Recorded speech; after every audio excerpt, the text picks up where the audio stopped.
Programme में आपको खुशामदीद कहते हैं। मैं असदुल्लाह खान हूँ। 2026 का आगाज़ हो चुका। आप सबको बहुत बहुत नया साल मुबारक। बहुत सारी नेक तमन्नाएं और बहुत सी दुआएं सबके लिए और पाकिस्तान के लिए बिलखुसूस के ये बहुत अच्छा साल पाकिस्तान के लिए साबित हो, पाकिस्तान की तरक्की के लिए। 2025 गुजरा, इसको हमने एनालाइज़ किया कि उसमें क्या पाकिस्तान अचीव कर सका, क्या कमियां रह गईं, मजमूई तौर पर सियासी तौर पर क्या इस्तेहकाम था या अदम इस्तेहकाम का पाकिस्तान शिकार रहा।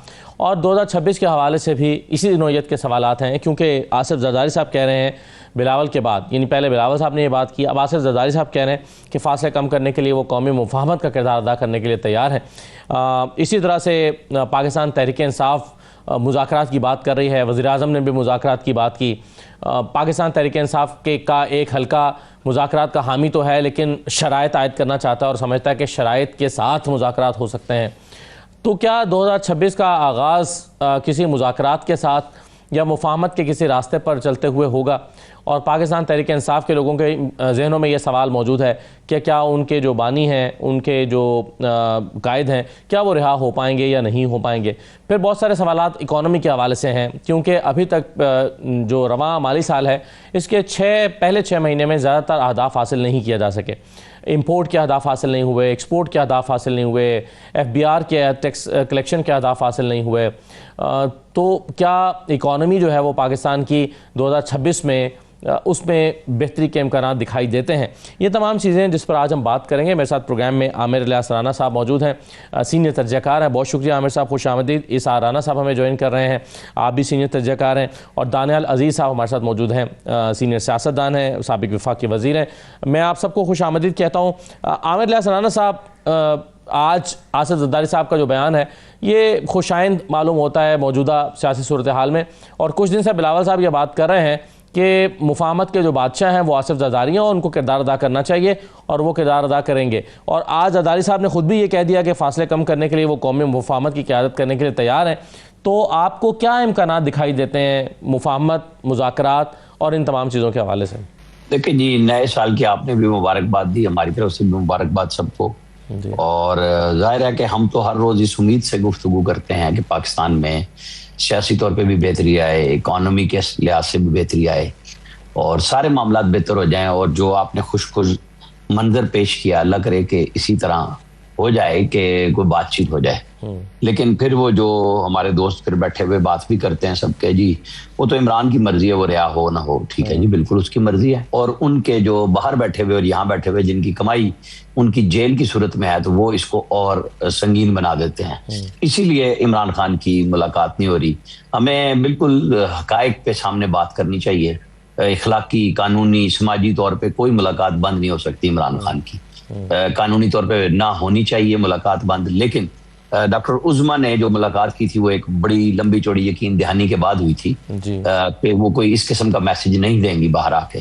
तो उन्होंने पहले से भी ज्यादा सख्त मैसेज दिया और फिर अगले दिन कुछ लोगों ने उनकी तर्जुमानी की कोशिश की कि शायद इमरान खान ने ऐसा ना कहा हो, तो उन्होंने इंटरव्यू दिया कि उन्होंने तो इससे भी सख्त बातें कही थी।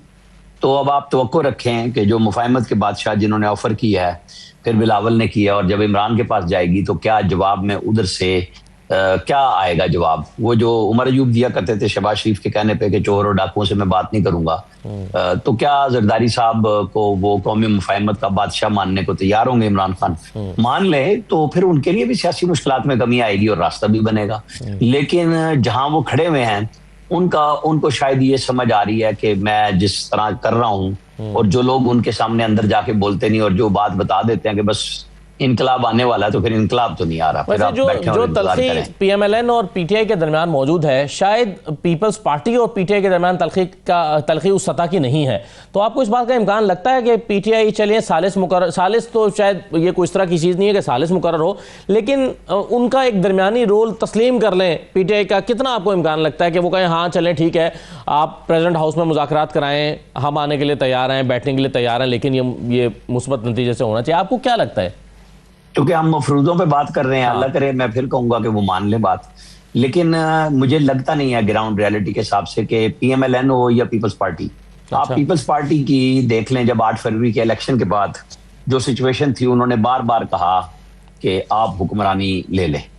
PTI को कहा था ना कि आप हुकूमत बना लें, हम आपको सपोर्ट करेंगे और अनकंडीशनल करेंगे, बिला किसी शर्त के करेंगे। लेकिन पीटीआई को पता था कि वो जो बारूदी सरंगे डाल के गए हुए हैं, चाहे जो मर्जी इलेक्शन के नताइज के ऊपर आप गुफ्तगू करें, ये पीटीआई की क़यादत का फैसला था कि पीपल्स पार्टी के साथ नहीं बैठना। वरना ना पीएमएलएन हुकूमत बनाती और पीपल्स पार्टी और इनका कोई फार्मूला बन जाता, तो फिर हिम्मत करते ना थोड़ी सी। ये जो आज इमरान खान को अंदर रख के बाहर बहुत तकरीरें हो रही है ना, इन सबको उस वक्त जाके मना लेना चाहिए था उनको कि हाँ जी क्या हो सकता है और क्या नहीं हो सकता। अब भी वही बात है, ये तो कोई इशू नहीं है ना कि पीपल्स पार्टी और, क्योंकि तमाम सियासी जमातें एक दूसरे के साथ लड़ती रही हैं और एक दूसरे के साथ मुफाहमत करती रही हैं। इलेक्शनों में कहीं ना कहीं एक दूसरे के साथ जुड़ जाते हैं, कहीं किसी के खिलाफ हो जाते हैं। आप देख लें 2016 का जो इलेक्शन था, जो आज़ाद कश्मीर का था, उसमें इमरान खान और बिलावल भुट्टो को एक ही कोर्स दिया गया था ना, वो एक ही ब्रांड पे गाना लगाया हुआ था कि मोदी का यार नवाज शरीफ, ठीक है, यही कैंपेन थी ना आज़ाद कश्मीर की। भूल जाएंगे हम और आप नहीं भूल सकते। लेकिन दोनों बुरी तरह हार गए। जिस दिन नवाज शरीफ इलेक्शन से एक दिन पहले इस्लामाबाद लाहौर लैंड कर गए थे और अगले दिन लैंड स्टैंडिंग विक्ट्री हुई थी वहां पे आज़ाद कश्मीर में पीएमएलएन को। तो आज भी कोई ये किसी के ऊपर बंधे हुए तो नहीं है ना कि कौन सी जमात किसके साथ बैठेगी, लेकिन सिस्टम की गारंटी ये है कि ये सारे पीपल्स पार्टी, नून, एस्टैब्लिशमेंट सारे एक इकट्ठे चल रहे हैं, इकट्ठे चलते हुए नजर आ रहे हैं। मुझे कोई गुफ्तगू के अलावा कोई और चीज नजर नहीं आ रही। सही है, बिल्कुल सही। पीएमएलएन के कुछ लोग, दानियाल अजीज साहब, ये उनके जहन में ये बात मौजूद है कि जो उनकी कारकर्दगी है उसके समरात आवाम तक नहीं पहुंच पा रहे हैं। उसकी वजह यह है कि सियासी पारा बहुत हाई है और माहौल ऐसा नहीं है कि उस तरह से तरक्की एक तो हो पाए, और फिर हो रही है तो उसके असरात को महसूस भी किया जाए। अब हम अगर मोटी मोटी चीज़ों पर नज़र डालते हैं, मसलन बरामदात जो इस दफ़ा जो हमारी एक्सपोर्ट्स हैं वो पिछले साल के मुकाबले में 3.2% कम है।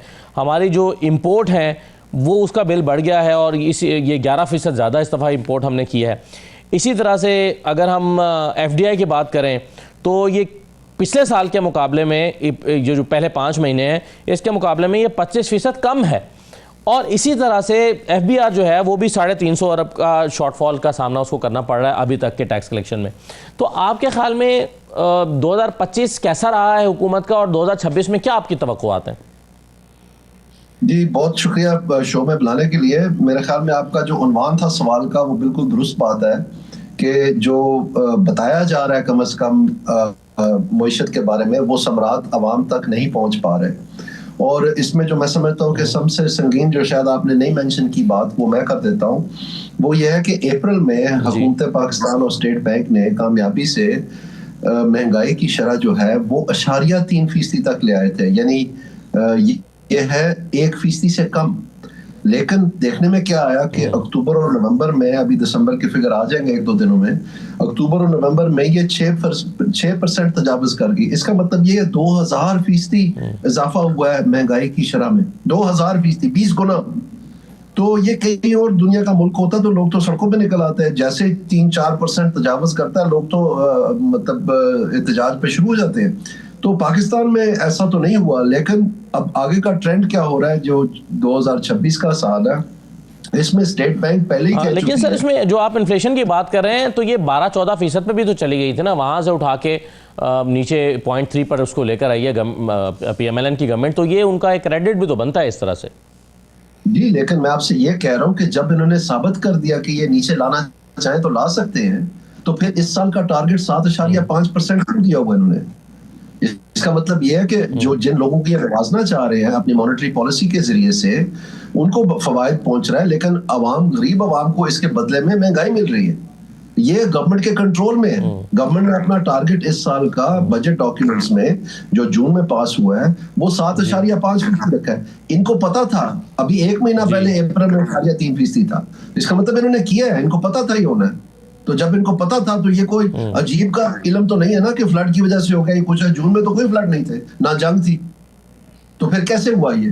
तो ये मैं आपसे कह रहा हूँ कि ये लोग समझते हैं कि शायद डिप्टी कमिश्नर छापे मार के जो है ना, और ये निर्खनामे और ये इतवार बाजार और ये सस्ता बाजार वगैरह तमाशा लगा के करते हैं। अभी इन्होंने वो जो यूटिलिटी स्टोर्स कॉर्पोरेशन का भी एक झूठ था जिसके पीछे मुख्तलिफ हुकूमतें छुपती रही हैं, वो तो उन्होंने बंद ही कर दिया सारा। तो मान गए ना कि ये झूठ था, ये सिर्फ ढकोसला था आवाम के आंखों में मिट्टी डालने के लिए। असल बात तो ये है कि प्राइस कंट्रोल जो है वो तो करती है स्टेट बैंक, उसके पास तो डिप्टी कमिश्नर है ही कोई नहीं, ना कोई छापे हैं, ना कोई निर्खनामे। सो कहने का मकसद ये है, इसको बात को प्लीज समझे, महंगाई होती नहीं है, महंगाई की जाती है। और मैं आपको जो बात बताने जा रहा था, जब ये जो अभी 6% पे जो नवंबर में बताई है 6.1%, ये स्टेट बैंक की जो रिपोर्ट पार्लियामेंट को गई है उसमें वो कह रहे हैं कि ये आने वाले महीनों में 10% तक जाएगी।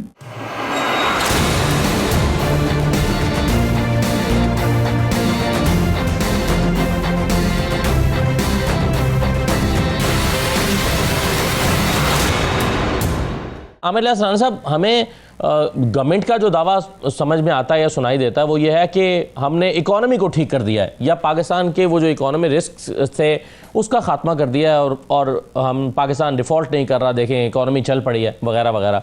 लेकिन जो नक्शा दानियाल साहब खींच रहे हैं और जो फिगर्स हमारे सामने पहले 5 महीने की इस माली साल की मौजूद हैं, तो उससे तो हुकूमत का ये दावा जो है वो सही साबित नहीं होता।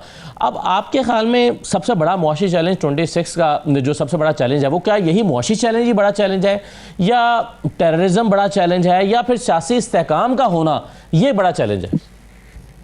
देखें, दानियाल साहब की बात को मैं ये नहीं कह रहा कि वो क्या कह रहे हैं, उन्होंने बिल्कुल ठीक अपनी तरफ से फिगर्स दिए हैं, लेकिन ग्रोथ का तो इस गवर्नमेंट के अभी किसी प्लान में नजर भी नहीं आ रहा, क्योंकि हम ग्रोथ ओरिएंटेड इकोनॉमी की तरफ जा भी नहीं सकते, और उसकी एक बड़ी वजह हमारे पास मौजूद है, क्योंकि उसमें कोई चीज है नहीं है। इधर ग्रोथ की तरफ आप जाएंगे, आपका डॉलर उड़ जाएगा, आपने डॉलर भी रोका हुआ है, आपके पास है भी सही, और आपने महदूद जिस सिस्टम में डाल रहे हैं तो उसके अंदर आप ये नहीं कर सकते कि आप ग्रोथ करेंगे। ग्रोथ के हिसाब से आपकी एक्सपोर्ट्स बढ़ जाएंगी और फिर डॉलर जाएगा, डॉलर की कीमत भी बढ़ जाएगी। तो वो सिर्फ स्टेबिलिटी की हद तक आए हैं कि जो डिफॉल्ट का रिस्क था वो खत्म हुआ है, IMF की शराइत पे पूरा कर रहे हैं। IMF की शराइत पे जाहिर है कि ये जो पेट्रोल की कीमत है बेशक बड़ी अच्छी है, पहली दिन की 10 रुपए से ज्यादा पर लीटर कम हुआ है, लेकिन ये तो लेवीज कितनी लग चुकी हुई है उसके ऊपर, वो सारी हम IMF की, क्योंकि हमारी बुनियाद नहीं है ना ठीक।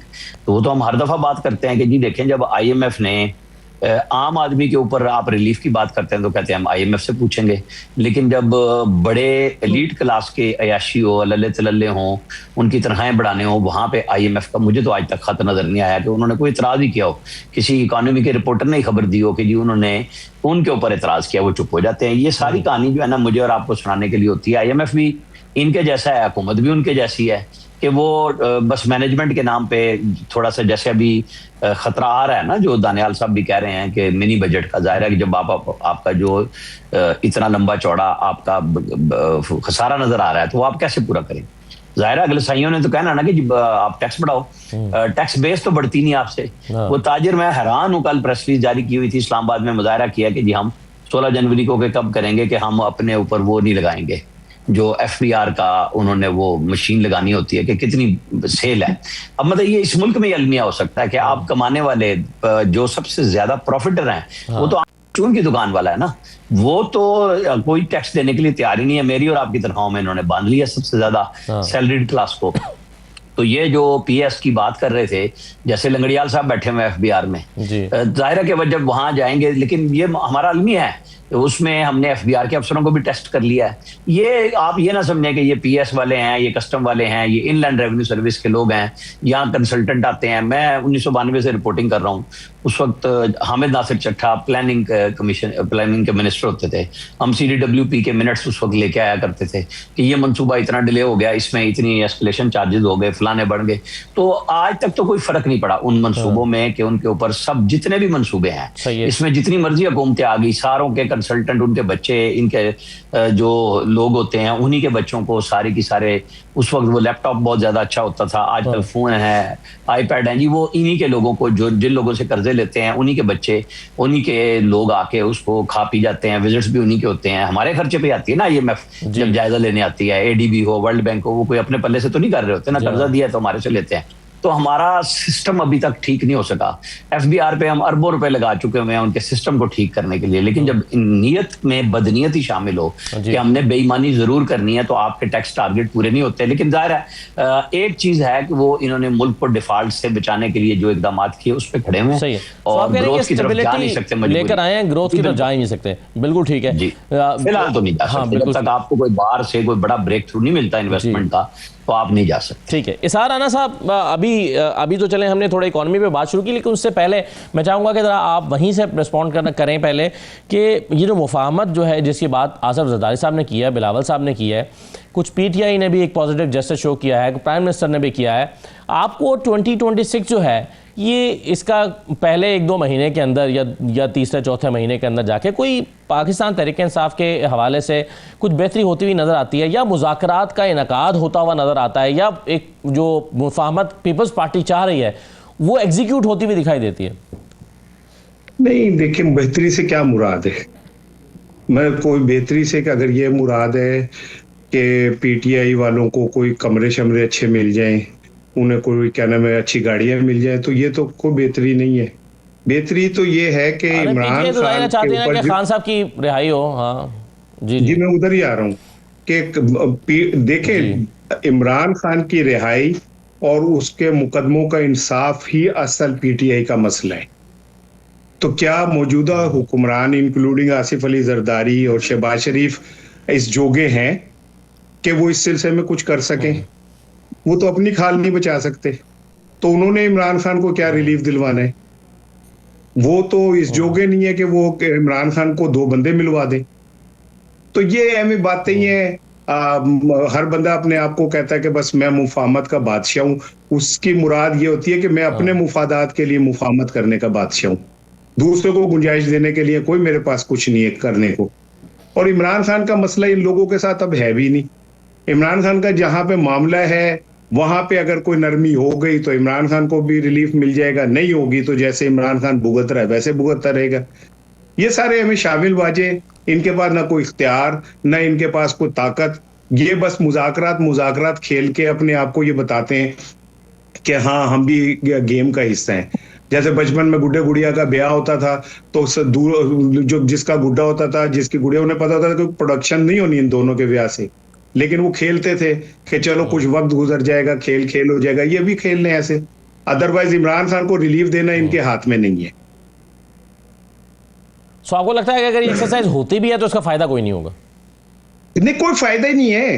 पहले नहीं कई दफा मुजाकरात खेले इन्होंने, क्या देंगे? मुजाकरात में होता यह है कि कुछ लो और कुछ दो, ठीक है। पीटीआई से क्या ले सकते हैं? जो पीटीआई के पास देने को है क्या? कख नहीं है उनके पास देने को। उनके पास सिर्फ 8 फरवरी को एहतिजाज है जिससे वो बैक ऑफ कर सकते। वो कह सकते हैं अच्छा जी हम कैंसिल कर देते हैं, लेकिन इसके बदले में ये क्या देंगे? क्या इमरान खान को जो जिन केसेस में सजा हुई है, और एक आम आदमी को भी पता है कि ये सजा नहीं, ये उसे किसी और बात की सजा मिली है, उसमें ये कोई बेहतरी कर सकते हैं? क्या अदालतें आजाद हो सकती हैं कि वो अपने फैसले कर सकें?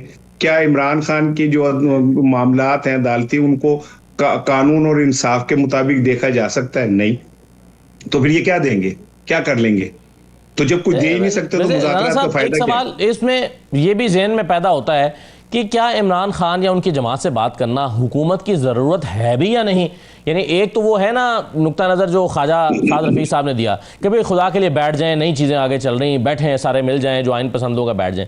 लेकिन ज़्यादातर PMLN के अंदर सोच जो मौजूदा वो ये है कि भाई हमारी हुकूमत ठीक चल रही है, हमारी इकॉनमी परफॉर्म कर रही है, हमारा एक पेज भी बरकरार है, हमारे इदारे भी ठीक चल रहे हैं, अदालतें भी, मामला, यानी ज़रूरत ही नहीं है इमरान खान से बात करने की। तो क्या इमरान खान से बात करने की हुकूमत की ज़रूरत है भी या नहीं?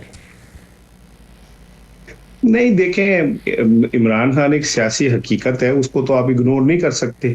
अगर आप ये समझते हैं कि आपके घर में हीटर भी चल रहा है, आपकी गाड़ी का पेट्रोल भी है, आपके कारोबार भी चमक रहे हैं, तो इससे ही मुल्क मतलब है पाकिस्तान चलना, तो फिर ठीक है।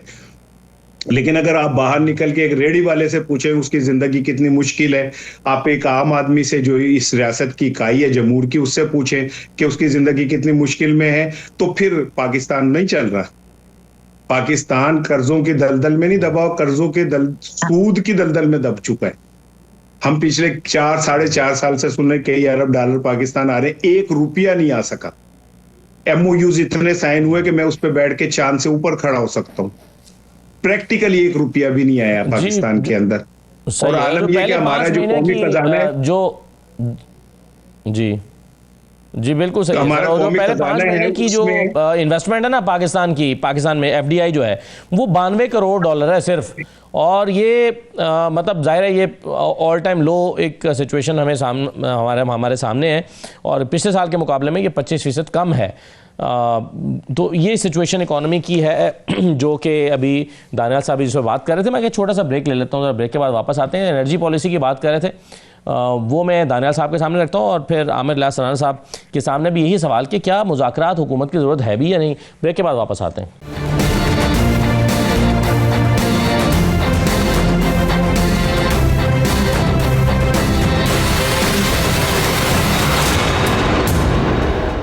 ब्रेक के बाद दोबारा खुशामदीद कहते हैं। 2026 में कुछ अच्छा ढूंढने की हम कोशिश कर रहे हैं, मुस्बत सोच रखते हुए क्या चीज़ें बेहतर हो सकती हैं। एनर्जी की बात कर रहे थे दानियाल अजीज़ साहब। दानियाल साहब, जो बिजली की कीमतों का मामला है, ये एक दर्जी की दुकान पे भी उसका इम्पैक्ट आता है, एक एक्सपोर्टर जिसकी फैक्ट्री है जिसने एक्सपोर्ट करना है उसकी कंपेटिटिव प्राइस के ऊपर भी उसका फ़र्क पड़ता है। एक हाउस होल्ड जो है वो वहाँ एक घर का बजट भी सारा तबाह हो जाता है अगर 40-50 हज़ार कमाने वाला 25 हज़ार का उसको बिल का सामना करना पड़ता है। तो आपके ख्याल में ये जो अभी एक ताज़ा सोलराइजेशन पॉलिसी आई है, लोगों ने कुछ इंडिपेंडेंस हासिल करने की कोशिश की थी सोलर प्लेटें लगा के, और ये खुद हुकूमत ने इनकरेज किया था 2022 में जब टैक्स में छूट दी थी इंपोर्टर्स को ये सोलर प्लेट्स के हवाले से। लेकिन अब हम देख रहे हैं कि कैपेसिटी पेमेंट्स का जब हुकूमत को सामना करना पड़ा है तो वो समझते हैं कि नहीं जी ये तो बड़ा मसला हो जाएगा, और पॉलिसी तब्दील कर दी है सोलर की। यानी वो अरबों रुपए की जो प्लेट्स लोगों ने इम्पोर्ट की थी वो कारोबार भी बैठ गया, और घरों में लोगों को मजबूरन वही बिजली खरीदनी है जो महंगी है। तो आपके ख्याल में क्या है एनर्जी पॉलिसी है हुकूमत की? पाकिस्तान ने बहुत ज्यादा सप्लाई ओवर कॉन्ट्रैक्ट कर ली है, यानी IPPs के झंझट में सभी ये लाइन में लग गए, और हुकूमत पाकिस्तान ने आनन फानन ये IPPs के कॉन्ट्रैक्ट जो बढ़ाते चले गए जब डिमांड इलेक्ट्रिसिटी की नहीं थी। वो सारे कैपेसिटी चार्जेस हमें पड़ रहे हैं जबकि वो कारखाने जो है बंद पड़े हुए हैं। एक बात। दूसरी बात यह है कि पाकिस्तान ने अनसक्सेसफुली जो गवर्नेंस प्रॉब्लम है उसको सॉल्व नहीं कर सके। वो बिजली की चोरी है, तकरीबन 600 अरब पे ही हम खड़े हैं, तमाम एड़ी चोटी का जोर लगा के उसमें डेंट नहीं आ सका।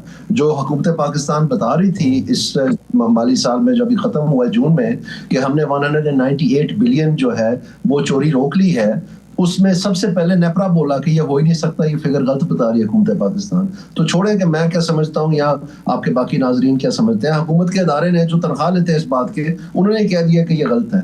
तो अब आके हुकूमत भी मान गया कि जी 534 है, प्रॉब्ली अगेन ये 650 के करीब होगा। हुकूमत हमेशा थोड़ा कम ही बताती है, लेकिन बहरहाल कहने का मकसद ये वो मसला हल नहीं हो रहा। तो ये जब दो मसले मौजूद रहेंगे तो आप लोगों का सोलर भी रोकेंगे, आप उनकी बिजली के बिल भी महंगे करेंगे, क्योंकि आपकी डिमांड ही नहीं है। अब डिमांड क्यों नहीं है? डिमांड इसलिए नहीं है क्योंकि आप फोर्स लोड शेडिंग कर रहे हैं। 18-18 घंटे बलोचिस्तान में, खैबर पख्तूनख्वा में, सिंध में इस वक्त भी लोड शेडिंग चल रही है, जबकि आपके पास वहां पर बिजली है। उसकी वजह यह है कि आप चोरी नहीं रोक सकते। तो आप कह रहे हैं कि चले कम से कम हम फ्यूल कॉस्ट तो बचा लें, अगर हम बाकी फिक्स कॉस्ट नहीं बचा सकते। तो ये सूरत हाल है। एक दूसरा, आपके ऐसी चीज नहीं ऑनलाइन आ सके, उन्होंने तकरीबन 1000 मेगावाट लेना था।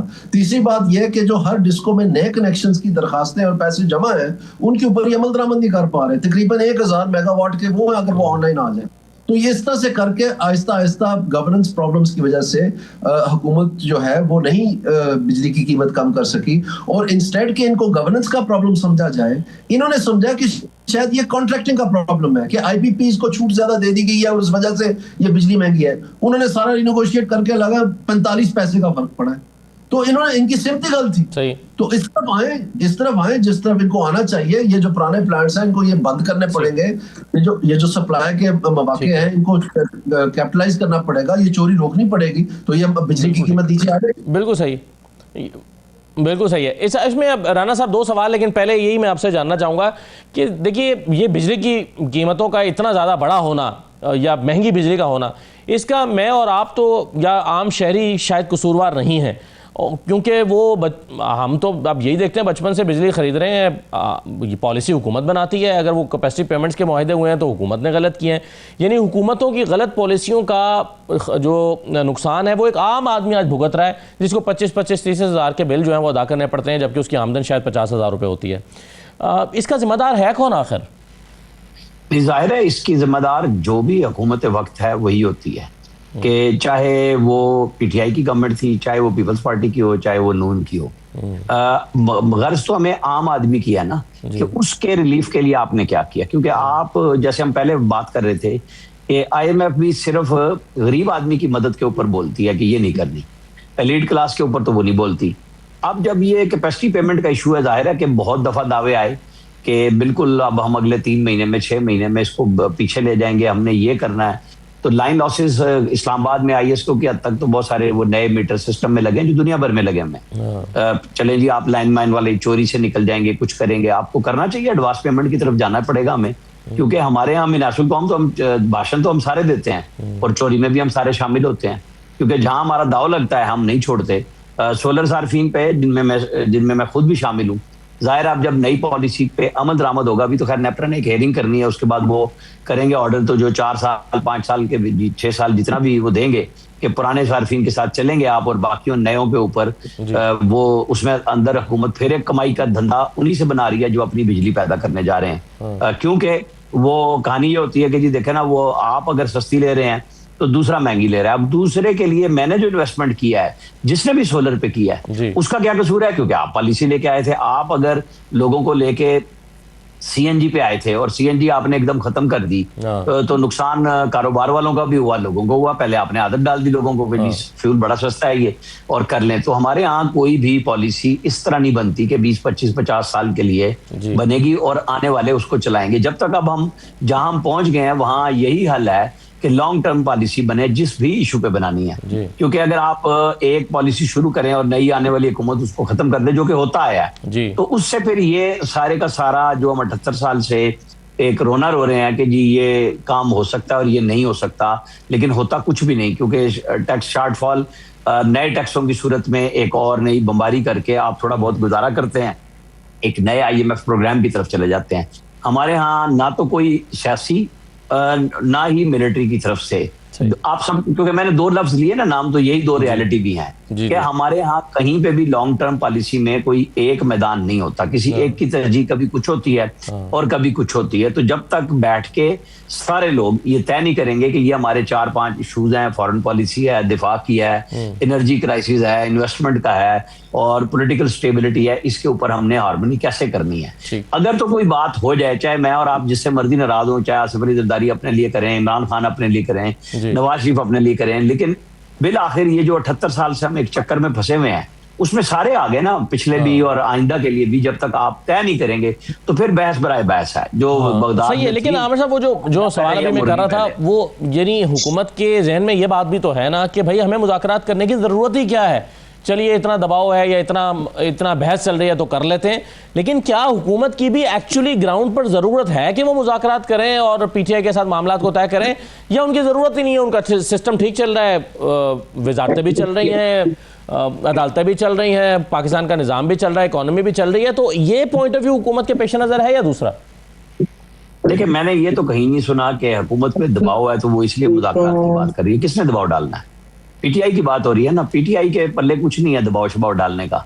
आप देख लेना कि इमरान खान की हमशीरा आती हैं, कितने लोग होते हैं, आप उस पर जुल्म से तुम जो मर्जी गुफ्तगू कर लें। लाहौर वजीर आला जो फतह करने गए थे, अगर वो बयान देने से ज्यादा पॉलिटिकल सरगर्मी की तरफ तवज्जो देते तो मामला गड़बड़ ना होते। आप सोशल मीडिया पे छाए रहे, कोई बात नहीं है। इमरान खान को आपने 2 साल से ज्यादा हो गया जेल में रखवाया हुआ है, सोशल मीडिया पे ऊपर आप छाए हुए हैं। तो ग्राउंड रियलिटी क्या थी? मरियम नवाज ने जो कल न्यू ईयर पे अरेंजमेंट लिबर्टी में किया था, क्या वहां हजारों लाखों लोग नहीं पहुंचे हुए थे? पुरअमन थे, सारे आए और चले गए। और क्या उनमें से चंद हजार लोग आपको नजर आए जिनको पुलिस ने रोका? कोई आपको वीडियो मिली? सारे हमारे दावेदार आएंगे जी बड़ा रोक दिया, फलाना कर दिया। वो लोग कहाँ थे जो कल तो आ गए थे जश्न आजादी पे? मनाया सबने अपना आके, लेके जश्न आजादी कह रहा हूँ न्यू ईयर पे, तो सारे लोग आए ना। तो मरी पे पहले बड़ी बात होती थी, मरी में लोग थे सारे, किसी के पास झंडे वंडे नहीं थे जो प्लान करके कराया जाता था सारा काम। अब लोग थक गए हैं, लोगों को भी अपना अपना काम चाहिए, अपना रिलीफ चाहिए कि किस तरह उनका रोजगार। तो फिर ये क्यों मुज़ाकरात की बात हो रही है आमिर साहब, जब पीटीआई इतनी कमजोर है? जी मैं आ रहा हूँ। पीटीआई की तो मैंने आपको जमीनी हकाइक बताए हैं कि ये सिर्फ सोशल मीडिया के प्रेशर से कुछ भी नहीं होता।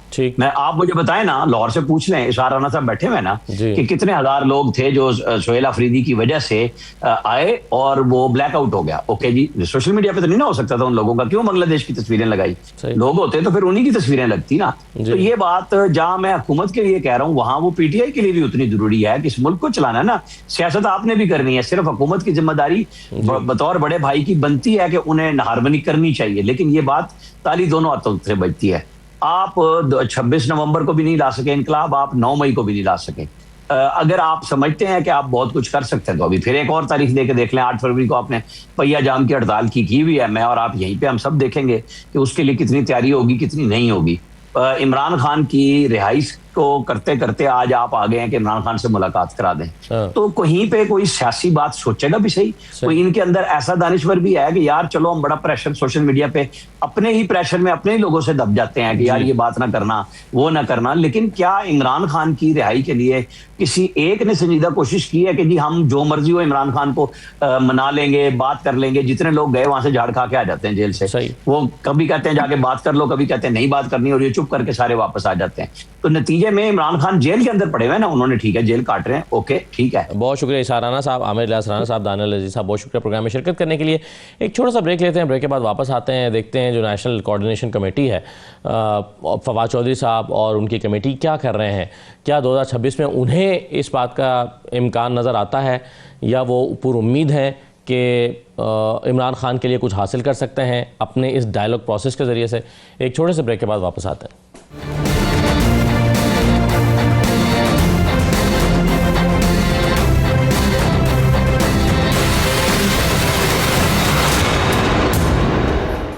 ब्रेक के बाद दोबारा खुशामदीद कहते हैं। फवाद चौधरी साहब हमारे साथ मौजूद हैं। फवाद साहब बहुत शुक्रिया। नेशनल डायलॉग कमेटी भी वेलकम कर रही है मुज़ाकरात की जो बातचीत हुई है। आप काफ़ी अरसे से कोशिश कर रहे हैं, अगर ये कहा जाए कि तो गलत ना होगा कि बुनियादी तौर पर आपने इनिशिएट किया और कुछ प्रैक्टिकल सोल्यूशन दिए बातचीत की तरफ बढ़ने के लिए। अब जरदारी साहब जो हैं उन्होंने भी ज़रूरत को महसूस किया, वो भी कह रहे हैं कि हाँ मैं कौम मुफाहमत के लिए क़यादत करने को तैयार हूँ। आपको प्रैक्टिकली क्या होता हुआ नज़र आ रहा है अब इस वक्त? देखिए, ऐसे सीधी बात है कि आपने कोई जो 2.5-3 साल लगाए हैं, इसमें हुकूमत ने क्या जोर नहीं लगा लिया इमरान खान की सियासी अहमियत को ख़त्म करने के लिए, वो अहमियत ख़त्म नहीं हुई। और पीटीआई ने क्या जोर नहीं लगा लिया कि इनकलाब आ जाए, वो इनकलाब नहीं आया। तो हम एक स्टेलमेट पोजीशन में हैं। अब इसमें जो सफ़र कर रहे हैं वो मेन प्लेयर सफ़र नहीं कर रहे, वो पाकिस्तान के लोग सफ़र कर रहे हैं।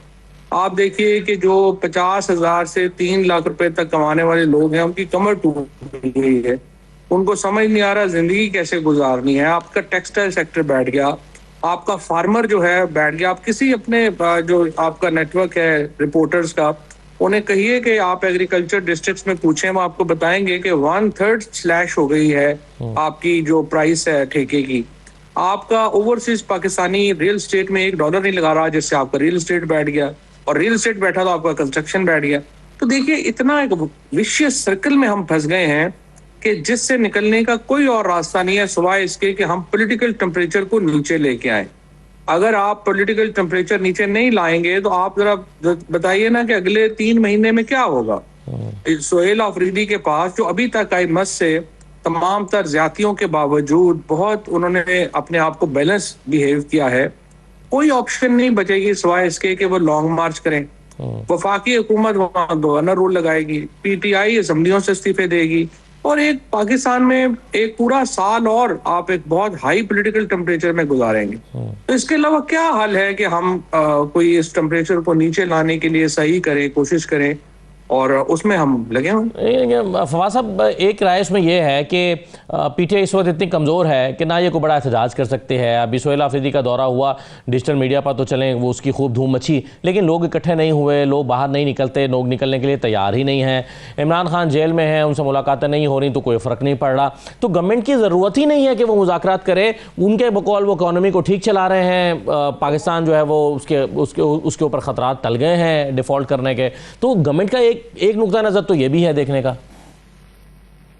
नहीं, बिल्कुल आपकी बात सही है, और अगर ये नुक्ता नजर प्रिवेल किया तो ये मुकम्मल तबाही होगी, क्योंकि पाकिस्तान के अंदर सियासी दर्जा हरारत बदर्जा उतम और ऊपर जाएगा। पीटीआई जो है वो कुछ नहीं कर पा रही, लेकिन अगर आप गौर करें तो अगर जो पॉलिटिकल टेम्परेचर है उसको ऊपर ले जाने के लिए कोई लाखों लोग तो नहीं चाहिए, चंद हजार लोग अगर खैबर पख्तूनख्वा से आएंगे और वो लॉन्ग मार्च करेंगे, ये काफी है पाकिस्तान के अंदर एक जो पॉलिटिकल हाइप के लिए। और उसके बाद जो हुकूमत है वो भी मजबूत नहीं है। ये कहना कि हुकूमत का प्रॉब्लम, ये आप देखिए ना, ये रोज आईनी तरमीम क्यों आती है? क्योंकि हुकूमत को पता है कि जिस गैर आईनी तरीके से वो आए हैं, जिस तरीके से उन्होंने इलेक्शन को रिग किया है, उसकी लेजिटिमेसी के ऊपर बड़ा सवाल है। तो अब एक तो बात यही है कि पीटीआई लोग नहीं निकाल सकेगी। पहले दो मिथ्स हैं। पहले दो मिथ थी कि इमरान खान जेल नहीं गुजार सकते। दूसरा ये था कि जब पीटीआई का काडर जो खत्म कर दिया तो पीटीआई इलेक्शन नहीं जीत सकती। ये दोनों मिथ गलत साबित हुई। अब तीसरी मिथ ये है कि कुछ भी हो जाए लोग नहीं निकलेंगे। तो अगर लोग निकल आए तो फिर क्या होगा? देखिए, ये एक प्रजम्पशन के ऊपर तो नहीं ना आप चीजें बना देते, जो कि बड़ी खतरनाक प्रजम्पशन होगी। And I think instead of इस नुक्ता नजर के अब हमें इस तरफ जाना चाहिए कि 3 साल हो गए हैं, पूरा जोर लगा लिया है। अब मेरा ख्याल है थोड़ा सा अपनी अपनी पॉलिसीज को, अपनी अपनी पोजीशंस को रिव्यू करके देखें। सही है। लेकिन फवाद साहब, आप जो इकोनॉमी की बात कर रहे थे, ये बात ठीक है कि पहले 6 महीने में इसी माली साल की हम बात कर लें तो कोई बड़े बड़े टारगेट्स जो हैं वो अपने टारगेट पे नहीं पहुंचे, वो सारे माइनस में चल रहे हैं। इंपोर्ट हो, एक्सपोर्ट हो, एफडीआई हो, फिर इसके अलावा जो इफरात ज़र हो, तमाम चीज़ें। लेकिन क्या ये हुकूमत की अपनी गलत पॉलिसियों, IMF की शराइत, या कुछ और फैक्टर्स की वजह से है, या इमरान खान फैक्टर की वजह से है? ये भी तो एक सवाल है। नहीं, देखिए, ये सब कुछ पॉलिटिकल इंस्टेबिलिटी की वजह से है। आपका मुल्क जो है, जो भी आप कर लें दुनिया में, उसको नॉर्मल नहीं समझा जा रहा, जिसकी वजह से कोई फॉरेन इन्वेस्टमेंट जो है वो अट्रैक्ट नहीं हो रही। और आप एक मुस्तकिल पॉलिटिकल हिजान में है। मेरे बहुत करीबी दोस्त हैं जो कि इस वक्त वाशिंगटन में IFC को हेड करते हैं।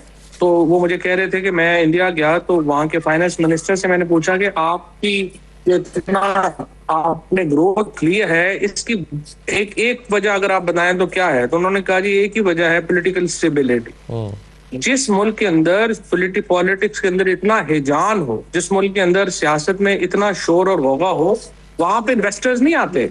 वहां पे तो एक परसेप्शन होती है, पता नहीं क्या हो जाएगा। सवाल ये नहीं है, दोबारा मैं आपके पिछले सवाल की तरफ आऊंगा, सवाल ये नहीं है कि पीटीआई जो है वो लाखों लोग निकाल लेगी या नहीं लगा लेगी। सवाल ये है कि क्या पीटीआई पाकिस्तान के एग्जिस्टिंग सिस्टम को अपसेट करने की सलाहियत रखती है या नहीं? Answer is yes. सही है। मगर फवाद साहब, अब जो पीटीआई के कुछ लोग हैं वो ये कहते हैं कि अगर मुज़ाकरात करने हैं ठीक है, हम तैयार हैं, लेकिन ये होंगे मैंडेट की वापसी या फ्रेश इलेक्शन के मौजू पर। अगर आप इसके लिए तैयार हैं तो हम बातचीत कर लेते हैं। अब हुकूमत क्यों चाहेगी कि वो फ्रेश इलेक्शन की तरफ जाए, या वो क्यों चाहेगी कि मैंडेट वापस कर दे? कोई कौन सी हुकूमत मैंडेट वापस कर सकती है? तो PMLN जो है उनका तो खसारा ही खसारा अगर वो इस नुक्ते पर बात करने के लिए आएंगे तो। सर, ये तो बड़े बात की बात है कि क्या डिस्कशन होगी, क्या बात होगी। अभी तो सिर्फ जो बात होनी है वो 2 बातें हैं। पहली बात तो यह है कि हम समझते हैं, जो हमारी सीनियर गवर्नमेंट के ऑफिशियल से, मिनिस्टर्स से, उनसे बात भी हुई कि देखिए आप अगर बातचीत करेंगे तो करेंगे किससे? एक तरफ राना सनाउल्लाह बैठे हैं, आजम नजीर तारड़ बैठे हैं, इसहाक डार साहब बैठे हैं, अयाज सादिक साहब जो हैं वो अरेंज कर रहे हैं या बैठे हैं। तो दूसरी तरफ आप किससे बात करेंगे? क्या सलमान राजा से करेंगे? आप गौहर साहब से करेंगे? आप इनसे अचकजई साहब से करेंगे और नासिर अब्बास साहब से करेंगे? ये लोग तो इमरान खान को नहीं जानते, इमरान खान इनको नहीं जानते। So to start with they have to give concession to this Kot Lakhpat group, Shah Mahmood Qureshi, Ejaz Chaudhry, Mahmood Rasheed, Yasmin Rashid, Umar Cheema. ये वो लोग हैं जो इमरान खान को जानते हैं, इमरान खान इन्हें जानते हैं। सो पहली बात तो है कि कोई कद के लोग तो हों जो हुकूमत की बात इमरान खान तक कर सके और इमरान खान की बात हुकूमत तक कर सके, नंबर 1। नंबर 2 ये है कि हुकूमत अगर ये कंसेशन देगी तो हुकूमत की ये डिमांड होगी ना कि इमरान खान के कम से कम जो अपने ट्विटर अकाउंट्स हैं उनसे पर्सनलाइज्ड एजेंडे के ऊपर कैंपेन्स नहीं होंगी। आप मुझे बताइए कि ये जो लोग बाहर हैं इनमें से कौन है ये जो ये बात मनवा सके? आंसर इज कोई भी नहीं। तो इसलिए सबसे पहले ये बात कि मैंडेट क्या होना है वो तो इमरान खान बाहर आएंगे। लेकिन फवाद साहब, जो कोट लखपत ग्रुप की आप बात करते हैं, कोट लखपत ग्रुप वाला जो फॉर्मूला है, इसको क्या अभी तक, आप क्योंकि काफ़ी हफ्तों से ये बात कर रहे हैं, इसको कहीं कोई पजीराई मिली है, ख़ास तौर पर वहाँ पर जहाँ से फैसला होना है? देखिए, हमने तीनों जगहों के ऊपर पे, गवर्नमेंट पे और पीटीआई में, तीनों जगहों पे तीनों जो लोग हैं, तीनों जो फरीक हैं, उन तक अपनी बात पहुंचा दी है। अब ये फैसला बुनियादी तौर के ऊपर तो हुकूमत और ने करना है। दो फैसले उन्होंने करने हैं। पहली बात तो ये है कि मुज़ाकरात करने हैं और टेम्परेचर नीचे लाना है या नहीं, पहले ये बुनियादी फैसला है। और जिस तरफ आपने इशारा किया, मैं ये समझता हूँ कि दो ग्रुप होंगे हुकूमत में भी एक ग्रुप कह रहा होगा कि कम से कम जो लोग हमें मिले हुकूमत से, वो तमाम ये चाहते हैं, पीपल्स पार्टी चाहती है कि टेम्परेचर नीचे लाया जाए। बट आई एम श्योर वहां पे और लोग होंगे जो कहते होंगे कि नहीं जरूरत। इसी तरह से एस्टैब्लिशमेंट में भी दो ग्रुप होंगे। एक ग्रुप कहता होगा कि नहीं, अब क्या जरूरत है, हमने इतना इनको रगड़ा लगा दिया, इनकी कोई औकात नहीं रहेगी और क्यों हम बात करें। अब दूसरा कहते होंगे कि नहीं बात। अब देखना तो ये ना कि इन दोनों में से किसकी ओपिनियन प्रिवेल करती है। अगर वो फैसला जो होगा उसके नतीजे में फिर सेकंड स्टेप पे वो आएंगे कि किससे करने हैं। ये दो फैसले पहले, और हमें मेरे ख्याल 15 जनवरी तक हमें पता चल जाएगा कि हुकूमत और एस्टैब्लिशमेंट क्या चाहती है। अगर वो समझते हुए कि टेम्परेचर नीचे लाना है, फिर देखिए टेम्परेचर नीचे आ जाएगा। I have no doubt about that कि पीटीआई बात मानेगी भी, मुज़ाकरात भी करेगी। द रियल थिंग इज कि हुकूमत और एस्टैब्लिशमेंट ये फैसला करें कि टेम्परेचर नीचे लाना है, अगला स्टेप आराम से हो जाएगा। फवाद साहब, आप अगर मैं गलत नहीं कह रहा तो आप शायद अलीमा खान साहबा और दीगर बहनों या कम अज़ कम अलीमा खान साहबा के सियासी रोल के अदा करने के हक़ में हैं। आप समझते हैं कि नहीं, बहनों को इस मौके पर आकर बाहर किरदार अदा करना चाहिए और नॉन पॉलिटिकल नहीं रहना चाहिए। लेकिन उन्होंने जो स्टेटमेंट दी कि मुज़ाकरात करने वाले की बात करने वाले इमरान खान के साथी नहीं हो सकते, क्या आपको मायूसी हुई उनकी इस बात से? नहीं, मेरा नहीं ख्याल। देखिए, हर पार्टी के अंदर दो, या तो आप समझे ना कि हुकूमत एस्टैब्लिशमेंट मुज़ाकरात कर रही हो और अलीमा भी ये कहें जी कि हमने नहीं करने, तो फिर तो चले बंदा कहे भी। अभी दूसरी साइड जो है वो फैसले नहीं कर रही, तो मुझे आप बताइए पीटीआई अपना दबाव क्यों कम करेगी? पीटीआई को तो अपना दबाव, सोहेल अफरीदी को, अलीमा बीबी को, इन लोगों को अपना दबाव तो कम करने की जरूरत नहीं है। जब दूसरी साइड मानेगी, कुछ चीजें तय करेगी, कुछ नजर आएगा, तो फिर ही उनसे कहा जा सकता है ना। बहुत शुक्रिया फवाद शोर साहब, बहुत शुक्रिया प्रोग्राम में शिरकत करने के लिए। ये नाज़रीन आज का प्रोग्राम था, इजाज़त दीजिए, अल्लाह हाफ़िज़।